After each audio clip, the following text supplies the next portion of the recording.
Sejak pandemi corona merebak awal tahun lalu, banyak industri yang terpaksa harus mengalah dan mengurangi load kerjanya. Salah satunya dunia penerbangan yang sempat berhenti total dan kini berangsur kembali bergeliat. Nah, dalam segmen Sehari Menjadi kali ini, kami akan ajak Anda melihat bagaimana kesibukan di belakang layar perawatan armada pesawat yang sebagian harus dikadangkan. Penasaran? Ini dia liputannya, pemirsa.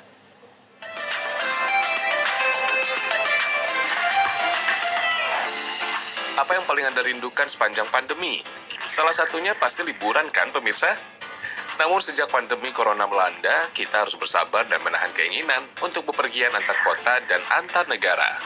Dampaknya jelas memukul dunia penerbangan. Garuda Indonesia salah satunya. Maskapai penerbangan plat merah ini terpaksa memarkirkan armadanya selama berbulan-bulan. Tak kurang dari 70% dari total unit pesawat terpaksa beristirahat sementara. Lalu apakah armada berharga miliaran rupiah ini dibiarkan begitu saja di dalam hanggar? Tentu tidak, pemirsa. Semua kegiatan perawatan pesawat tetap berjalan demi menjaga semua fungsi berjalan normal. Untuk pesawat yang diparkir dalam jangka waktu lebih dari 1 bulan, diberlakukan prolonged inspection atau pengecekan berkala jangka panjang. Hal pertama yang harus dilakukan ketika tahu nih pesawat akan tidak digunakan dalam jangka waktu yang cukup lama, misalkan, yang dilakukan adalah ditutup di bagian mesinnya atau dilakukan engine cover.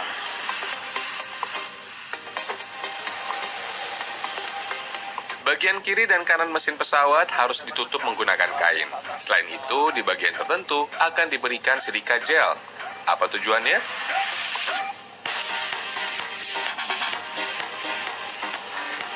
Pesawat diparkir dalam jangka waktu yang lama, dia kena hujan, kena panas, kena angin, bagian dalamnya lama-lama karat dan harus ditutup. Dan ketika ditutup, itu nanti si udaranya ini akan terserap ke bagian silika gel ini. Tak hanya melindungi pesawat dari paparan cuaca, penutup ini juga berfungsi untuk mencegah masuknya hewan kecil yang dapat merusak mesin.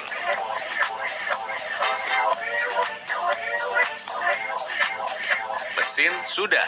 Nah, bagian dalam pesawat juga tidak boleh lupa dirawat, pemirsa. Semua petugas harus memastikan kabin pesawat selalu bersih dan tidak ada objek apapun yang tertinggal. Misalnya sisa-sisa makanan, headset, selimut, atau buku yang digunakan oleh penumpang sebelumnya. Pengecekan juga dilakukan di bagian kabin kru yang benar-benar harus kosong.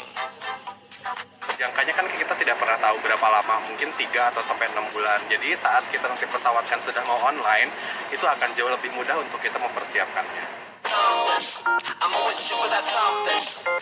Setelah pesawat dipastikan bersih total, cabut seluruh alas duduk dan sandaran kepala penumpang. Semuanya harus dicuci dan disimpan hingga digunakan nantinya.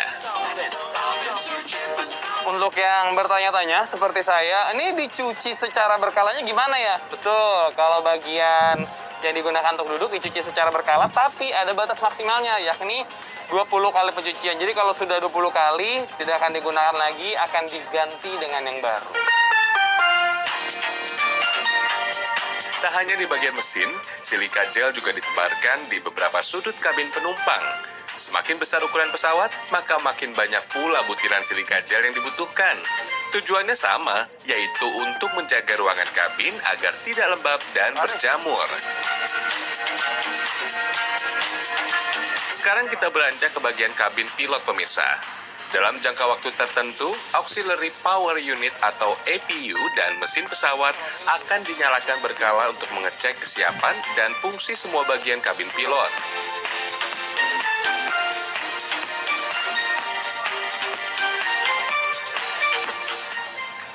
Oke, jadi ini untuk EPU-nya ya Bang ya? Iya. Jadi sederhananya EPU itu kalau di mobil atau motor kayak akinya. Jadi EPU itu adalah Auxiliary Power Unit. Jadi kalau mau dinyalain ya kirinya dulu yang pertama kali menyala, baru mesinnya. Pertama, biar kita tahu apakah emang masih bagus atau enggak alatnya itu, kita nyalain EPU-nya, biar ada, dan juga kita nyalain air conditioning, supaya untuk masih sirkulasi udara yang ada di dalam kabin yang sudah selama 1 minggu nggak dinyalain. Ya, jadi kalau misalkan Kalau misalkan dia tidak dinyalain, ya yang dikhawatirkan nanti ketika mau dipakai untuk penerbangan sudah siap kembali digunakan, untuk penerbangan komersil malah ada trouble karena tidak dicek secara berkala. Badan pesawat sudah aman, kabin penumpang sudah oke. Artinya tinggal satu lagi nih pemirsa, kita harus memastikan juga perlindungan kaca depan pesawat. Oh ya, dan satu lagi tambahannya, kalau didiamkan untuk jangka waktu tertentu yang cukup lama, biasanya ditambahkan lagi tuh, penutup di bagian kaca kokpit depan. Supaya apa? Supaya kacanya itu tidak berjamur ataupun menjadi berubah warna karena tidak digunakan, termasuk untuk mencegah langsung terkena tetesan air hujan atau terkena panas. Kalau sudah begini, pesawat-pesawat ini sudah siap beristirahat sejenak. Puluhan pesawat silih berganti menjalani perawatan seperti ini di hanggar. Kini sudah 80% dari total armada yang terdiri dari 30 jenis pesawat yang telah sempurna menjalani perawatan. Perkembangan terkini seiring mulai bergeliatnya kembali dunia pariwisata dan penerbangan di new normal, hanya setengah armada saja yang harus prolong alias beristirahat lama. Lalu, seperti apa pemeriksaan pesawat yang masih rutin terbang, pemirsa? Pemeriksaan yang lebih detail pun diberlakukan. Pertama, pemeriksaan dilakukan di seluruh bagian fisik pesawat, mulai dari bagian moncong pesawat hingga bagian ekornya. Kita cek dulu secara fisik, ada kerusakan nggak? Misalkan terkena petir kah? Atau misalkan terkena burung kah? Atau apa yang bisa menyebabkan penyok? Kita pastikan secara fisik juga, dan ini dalam kondisi aman. Oke Pak, kita lanjut. Tak lupa, bagian samping juga dicek, terutama di bagian bagasi yang rentan mengalami benturan. Jadi setelah cek bagian antena-antenanya, ini juga untuk bagian barang nih. Kalau misalkan dia ternyata lagi menurunkan barang tidak dalam kondisi baik, terbentur-bentur, mengakibatkan ada insiden di bodi pesawat, itu harus dilaporkan tuh. Nah ini apa? Ini nih yang paling penting, memeriksa bagian mesin pesawat. Tidak boleh ada kerusakan sedikit pun demi jaminan keselamatan penerbangan. Biasanya, kerusakan bisa timbul akibat paparan cuaca atau hantaman burung. Ban pesawat juga tidak boleh terlewat, pemirsa. Apalagi? Ini yang menjadi not sedikit, ini bannya kan bisa terlihat ini masih lebih baru ya, ketimbang yang ini sudah agak sedikit terkikis. Mungkin kalau kata orang bannya mulai agak gundul, tapi ini masih bisa digunakan. Tapi sudah masuk checklist bahwa akan segera diganti dengan yang baru. Luar sudah ya. Petugas juga memastikan tidak ada kebocoran di bagian hidrolik pesawat. Pengecekan mendalam seperti ini biasanya dilakukan untuk pesawat yang telah menempuh penerbangan jarak jauh atau penerbangan berulang antara 4 hingga 5 kali landing, tergantung jarak tempuh. Nah, pesawat seperti ini masuk dalam kategori RON atau Return Overnight dan harus menginap semalam untuk pemeriksaan mendalam. Nah, selama pandemi, ada ritual tambahan yang tak boleh terlupa, yaitu pembersihan menggunakan cairan disinfektan, terutama di bagian yang paling sering disentuh penumpang atau kru.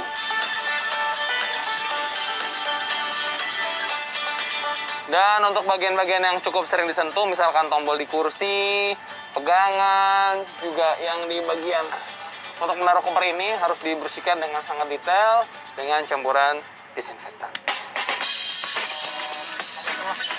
Dalam satu tim pembersih, biasanya ada 3-5 orang yang terlibat, menyisir dan membersihkan seluruh bagian kabin. Petugas pun harus selalu terlindung sehingga menggunakan APD lengkap jadi opsi yang paling bijak. Setelah dibersihkan, semua bagian pesawat juga harus disemprot disinfektan. Dan setiap pembersihan itu bagi tugas, ada nyemprot, dan setidaknya 2 lainnya itu untuk membersihkan di bagian-bagian yang lagi-lagi berpotensi disentuh berkali-kali oleh para penumpang. Bekerja dengan teliti dengan mengenakan hazmat lengkap, jelas penuh tantangan pemirsa. Baru 15 menit bekerja, keringat sudah mengucur deras. Namun kami tetap harus fokus agar tidak ada bagian yang terlewatkan. Sebagai upaya pengamanan yang lebih ketat, GMF Aero Asia juga menggunakan filter HEPA untuk menjamin kualitas udara di dalam kabin agar bebas virus. Dengan sirkulasi seperti itu, maka HEPA filter itu bisa menjamin udara yang di pesawat ini aman, ya, dengan 99% itu aman, karena ukuran HEPA filter itu sangat kecil, itu 0,3 mikron. Jadi nggak usah khawatir kita naik pesawat, karena naik pesawat itu akan aman, nyaman, dan sehat. Sudah selesaikah? Ternyata belum, pemirsa. Ada tugas yang paling menantang, yaitu membersihkan badan pesawat secara manual. Setelah dicek mesin, dicek kabin, semuanya dalam kondisi baik. Kalau nggak bersihkan, nggak enak dulu. Jadi harus juga dibersihkan di bagian bawah. Gede bos, ini bagian engine aja sama saya nih, buset. Saya tidak ada apa-apanya. Wah, harus diakui, tugas ini cukup berat, pemirsa. Bagian bongsor pesawat jenis Boeing 777 ini misalnya membutuhkan waktu hingga 5 jam untuk dibersihkan total. Lu begini Pak ya? Lu gini. Lalu apakah pemantauan selesai sampai di sini? Jelas tidak, pemirsa. Saat pesawat sudah lepas landas pun ada tim MCC atau Maintenance Control Center yang harus teliti memantau gejala ketidaknormalan sekecil apapun, mencatatnya, dan mengambil tindakan saat pesawat sudah landing kembali. Sore. Ini autopilot yang Yoda yang bersatu, jadi sistem autopilotnya itu problem. Levelnya udah level medium, jadi harus segera dilakukan rectification. Kalau conditioner fault itu sebetulnya problem, tapi kalau dia pun masalah, secara operasional sistem masih bisa jalan. Intinya, baik pesawat yang sedang beristirahat maupun yang masih rutin digunakan, semuanya harus berada dalam status airworthy atau layak terbang. Bila ditemukan kerusakan sedikit saja, maka si burung besi harus masuk hanggar perawatan hingga benar-benar prima dan siap melayani penumpang. Rian Fernando, Niko Riano, Tangerang, Banten.